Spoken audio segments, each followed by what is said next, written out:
first of all, today I went into the office, found out, because I had to take my meeting with my boss into like a private little cubby, and found out my keyboard didn't work on my laptop, which is because I have a plant hanging above the laptop here, and I obviously overwatered it and may have, I don't know, like maybe I let some water drip onto my laptop. Like maybe I did that, because I don't actually use that keyboard. I use like the keyboard that you connect to it. I don't know. I'm just a girl.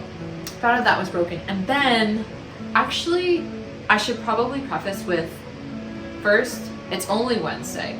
And on the weekend, I worked about maybe 8 to 10 hours to kind of get a head start on month end.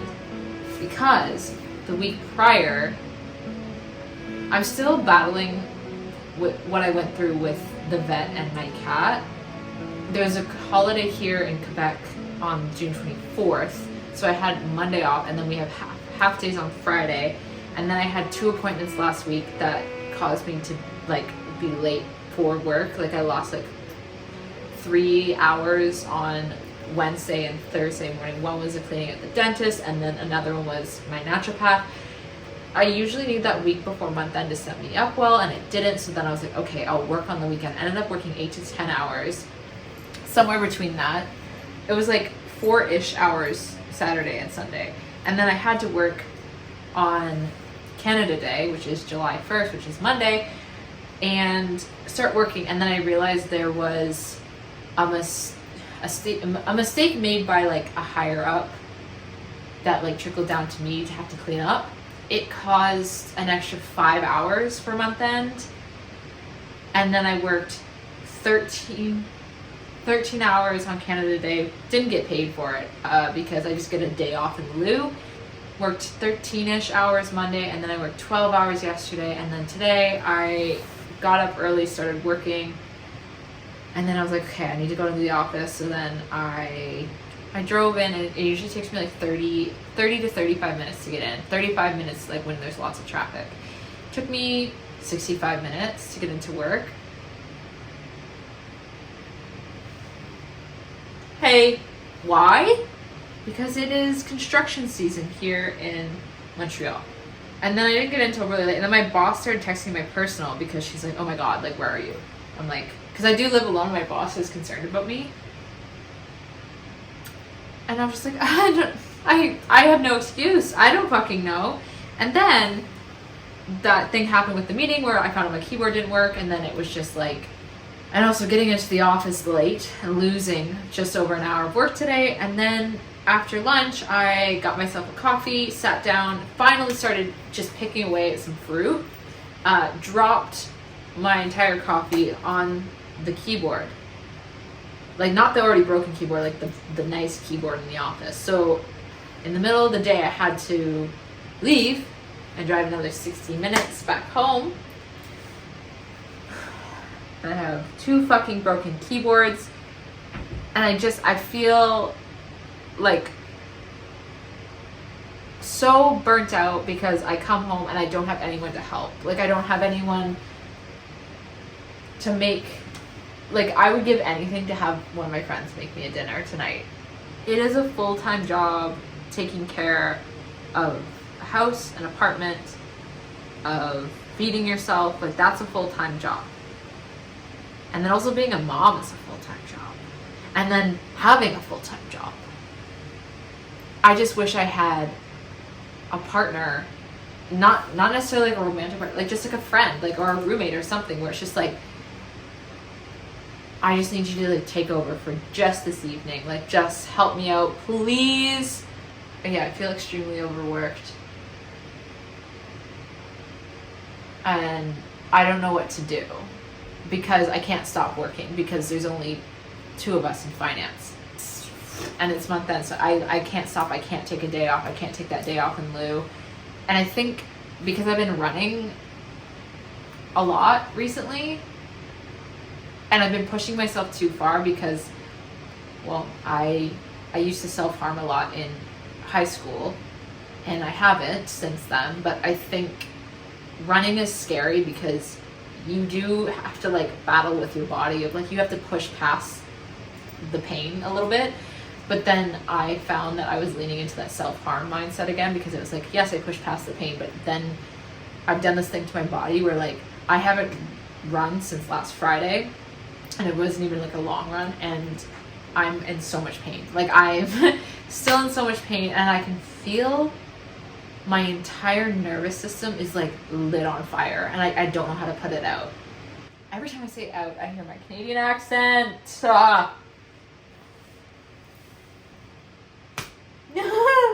I just need to cry, because I know crying regulates the nervous system. I don't know what to do. I'm so tired. The most I've slept is 15 hours a night, but I've been sleeping between like 14 and 13 hours a night, because my adrenal glands are literally like burnt out. And I wasn't gonna bring this up, but so last week also kind of set this into like a snowball effect of just. My dad called me on Thursday last week, and it was after I just got back from my appointment, and I was like, oh my god, like month end's gonna be a shit show. Like I haven't been able to sit down and actually start this. And he called me and told me that my cousin had killed himself. I think it's just like, I'm just gonna remind everyone, like, mental health is so fucking real, and addiction is so fucking real, and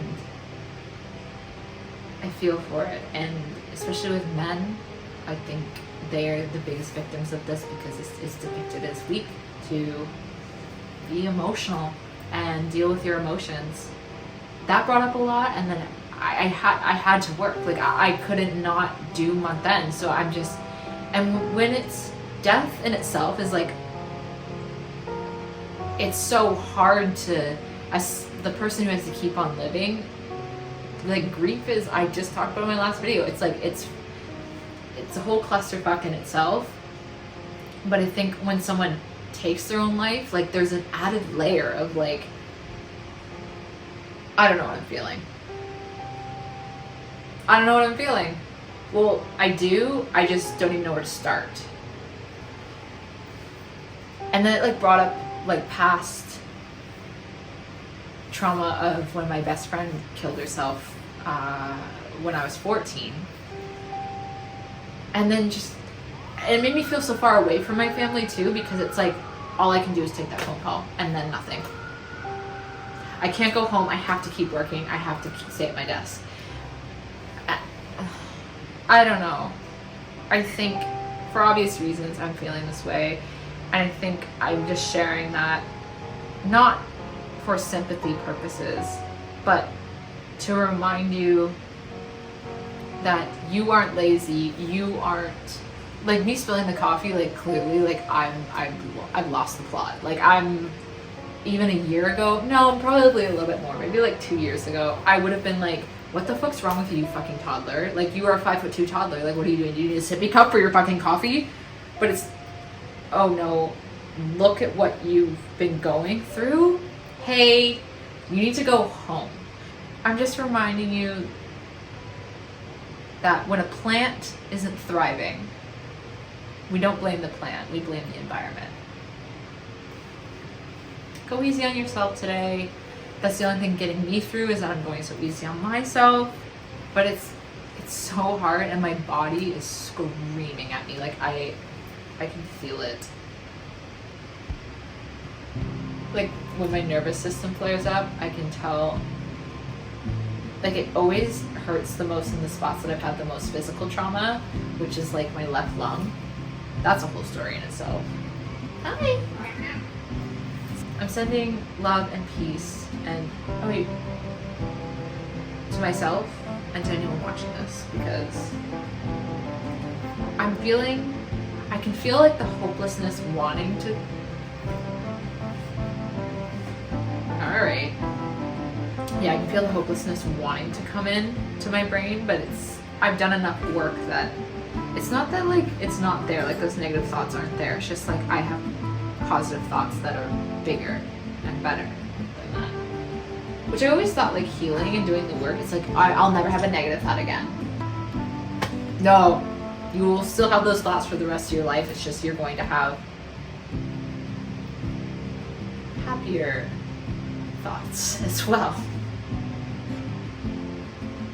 I'm feeling the helplessness and the hopelessness trickling in. The helplessness because I'm so far away from my family in that time. And it's like, I know every time, because I live so far away, and every time I go back, not only am I a different person, like completely fucking different, but the landscape of like my hometown is completely different. Like not physically, but just like, just time has passed, and it's, oh my god.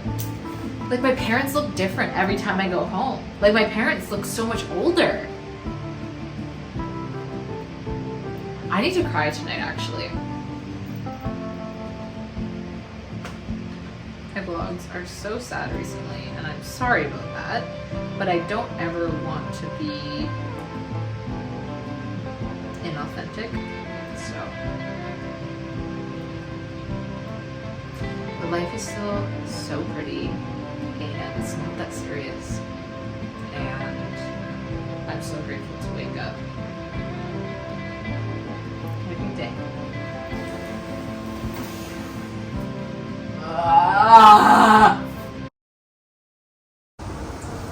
I've spent another day not being able to feed myself.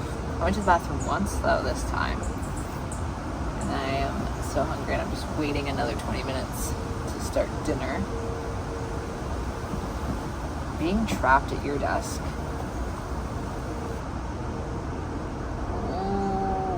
Day was that at my desk? Realistically, that was like day 8, but like since it's been really bad, that was day 6.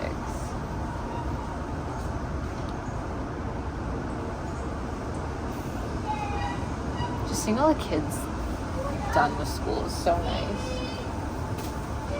Like my back is so sore from working and sitting that long and not being able to get up. So I'm also waiting that out, so I can stand in the kitchen for I don't know how long to make dinner. I think what I'm finally gonna do is rewatch House of the Dragon, because I was a very avid Game of Thrones fan until the last 2 seasons, and my whole life revolved around it since like I started watching it probably when season 3 was out. And so then I was really excited for House of the Dragon. Then I watched season 1 and I didn't like it. That I hope rewatching it changes my mind. I didn't like it to the point where I didn't finish it. And now season 2's coming out. But I don't want to watch the king go through fucking leprosy again. Leprosy. Would you kill yourself if you got leprosy back in the day? Let me know in the comments down below. I would. Are you kidding?